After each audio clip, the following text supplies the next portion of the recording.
운명은 갈아탈 수 있다.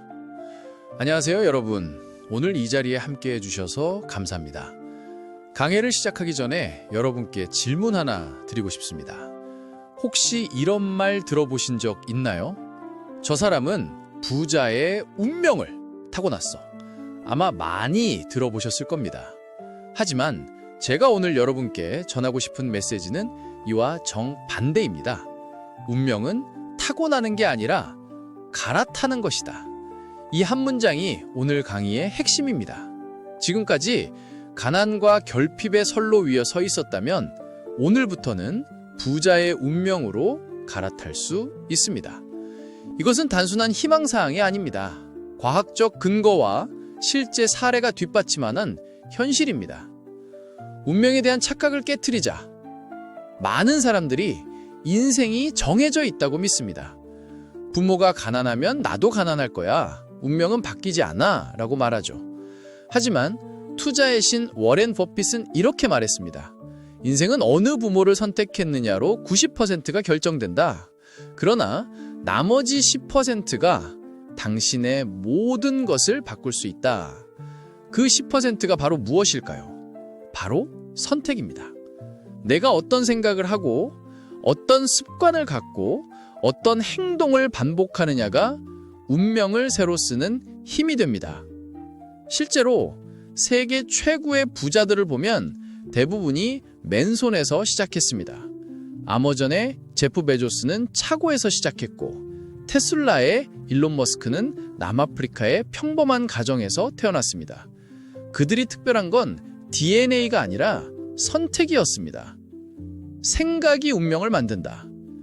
하버드 대학에서 20년간 진행한 연구 결과를 보면 가난한 사람과 부자의 가장 큰 차이는 돈의 양이 아니라 돈을 바라보는 관점이었습니다. 가난한 사람은 돈을 쓰는 것으로 봅니다. 이번 달 월급으로 뭘 살까? 부자는 돈을 굴리는 것으로 봅니다. 이 돈을 어떻게 투자해서 더 많은 돈을 만들까? 철학자 니체는 이렇게 말했습니다. 사람은 반복되는 습관의 합계다. 이 말의 의미를 깊이 생각해 보세요. 가난한 습관을 매일 반복하면 가난한 운명에 머무르고 부자의 습관을 매일 반복하면 부자의 운명으로 갈아탈 수 있습니다. 여기서 중요한 것은 습관이 누적된다는 점입니다. 오늘 하루의 선택은 작아 보이지만 365일이 모이면 인생이 됩니다. 10년이 모이면 완전히 다른 사람이 됩니다. 갈아타기의 과학적 근거. 최신 뇌과학 연구에 따르면 우리의 뇌는 평생에 걸쳐 변화할 수 있다고 합니다. 이를 뇌 가소성이라고 하죠. 즉, 나이가 몇 살이든 상관없이 새로운 생각의 패턴을 만들 수 있고 새로운 습관을 형성할 수 있습니다. 부자들의 뇌를 스캔해보면 일반인과 다른 특별한 영역이 활성화되어 있습니다. 바로 장기적 사고와 위험 관리 영역입니다. 흥미로운 점은 이런 뇌의 패턴도 훈련을 통해 만들어질 수 있다는 것입니다. 그럼 이제 구체적으로 어떻게 부자의 운명으로 갈아탈 수 있는지 자세히 알아보겠습니다. 자, 이제 실전입니다. 이론만으로는 운명이 바뀌지 않죠. 부자의 운명으로 갈아타는 구체적이고 실천 가능한 5가지 원리를 알려드리겠습니다. 첫 번째 원리, 돈이 아닌 가치를 추구하라. 가난한 사람과 부자의 가장 큰 차이는 무엇을 쫓느냐입니다. 가난한 사람은 돈을 직접 쫓습니다. 어떻게 하면 빨리 돈을 벌 수 있을까? 하지만 부자는 돈을 쫓지 않습니다. 대신 가치를 만들고 교환합니다. 스티브 잡스가 했던 말을 기억하시나요? 돈은 목표가 아니라 내가 만든 가치의 부산물이다. 아이폰을 만들 때 잡스는 돈을 생각한 게 아니라 사람들의 삶을 어떻게 편리하게 만들까를 생각했습니다. 그 결과 애플은 세계에서 가장 가치 있는 기업이 되었죠. 여러분도 오늘부터 이렇게 생각해 보세요. 내가 누군가에게 어떤 도움을 줄 수 있을까? 어떤 문제를 해결해 줄 수 있을까? 가치를 만들면 돈은 저절로 따라옵니다. 두 번째 원리, 소비가 아닌 투자로 사고하라. 부자 아빠 가난한 아빠의 저자 로버트 기요사키는 이렇게 말했습니다. 부자는 자산을 사고 가난한 사람은 부채를 산다. 자산과 부채의 차이를 아시나요? 자산은 내 주머니에 돈을 넣어주는 것이고 부채는 내 주머니에서 돈을 빼가는 것입니다. 예를 들어 임대용 부동산은 자산입니다. 매월 임대료를 가져다 주니까요. 하지만 내가 사는 집은 부채입니다. 매월 대출 이자와 관리비를 가져가니까요. 앞으로 무언가를 살 때마다 스스로에게 물어보세요. 이것이 나에게 돈을 가져다 줄까? 아니면 돈을 가져갈까? 이 질문 하나만으로도 여러분의 소비 패턴이 완전히 바뀔 것입니다. 세 번째 원리, 시간으로 일하지 말고 시스템으로 일하라. 부자의 운명으로 갈아타려면 시간을 파는 삶을 끝내야 합니다. 일반인은 시간당 몇만 원을 받지만 부자는 시스템이 벌어다주는 돈으로 삽니다. 일론 머스크를 보세요. 그도 하루는 24시간입니다. 하지만 그는 시스템과 사람을 활용해서 마치 1만 시간의 가치를 만들어냅니다. 테슬라라는 시스템, 스페이스X라는 시스템이 그를 대신해서 가치를 창출하죠. 여러분도 생각해 보세요. 나 대신 일하는 돈, 나 대신 움직이는 시스템을 어떻게 만들 수 있을까요? 블로그든 유튜브든 작은 사업이든 한 번 만들어두면 계속 수익을 가져다 주는 것들을 만드는 것이 부자의 길입니다. 네 번째 원리, 네트워크가 운명을 바꾼다. 하버드 대학의 또 다른 연구 결과입니다. 주변 사람 5명의 평균이 곧 나의 평균이라고 합니다.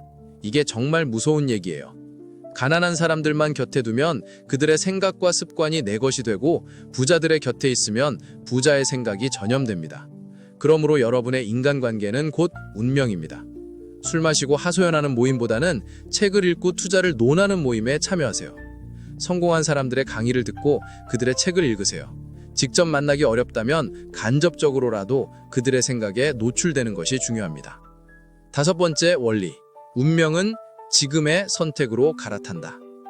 마지막으로 가장 중요한 원리입니다. 많은 사람들이 언젠가라는 말을 합니다. 언젠가 투자할 거야, 언젠가 공부할 거야, 언젠가 사업할 거야. 하지만 여러분, 언젠가는 절대 오지 않습니다.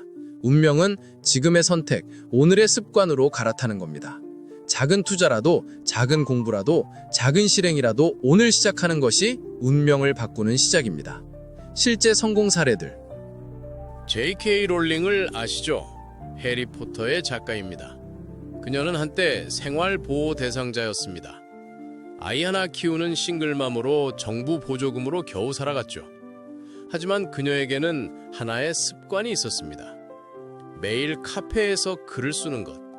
그 작은 습관이 전 세계적인 베스트셀러를 만들어냈고 그녀의 운명을 완전히 바꿨습니다. 그녀는 말했습니다. 가난은 내 자유를 앗아갔지만 내 상상력까지 앗아갈 수는 없었다. 또 다른 사례입니다. 일본 오사카의 한 청년 이야기입니다. 15년간 편의점 알바만 하던 그는 어느 날 결심했습니다.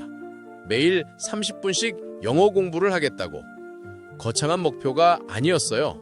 그냥 하루 30분. 그 작은 습관은 5년 뒤 글로벌 기업 입사로 이어졌고 결국 억대 연봉자가 되었습니다. 운명을 바꾼 건 거창한 변화가 아니라 작은 습관의 누적이었습니다. 당신의 선택이 운명이다. 여러분, 운명은 타고나는 게 아닙니다. 가난의 선로에서 부자의 선로로, 절망의 선로에서 희망의 선로로 우리는 언제든 갈아탈 수 있습니다. 오늘 배운 5가지 원리를 다시 한번 정리해드리겠습니다. 돈이 아닌 가치를 추구하라. 누군가의 문제를 해결하는 것에 집중하세요. 소비가 아닌 투자로 사고하라. 자산을 사고 부채를 피하세요. 시간으로 일하지 말고 시스템으로 일하라. 나 대신 일하는 구조를 만드세요. 네트워크를 바꿔라. 성공한 사람들과 함께하세요. 지금 당장 작은 습관을 시작하라. 언젠가는 오지 않습니다. 여러분, 부자의 운명은 선택입니다. 그리고 그 선택은 바로 오늘, 지금 이 순간부터 시작됩니다. 강의실을 나가시는 순간부터 여러분의 새로운 운명이 시작되기를 진심으로 응원합니다. 감사합니다.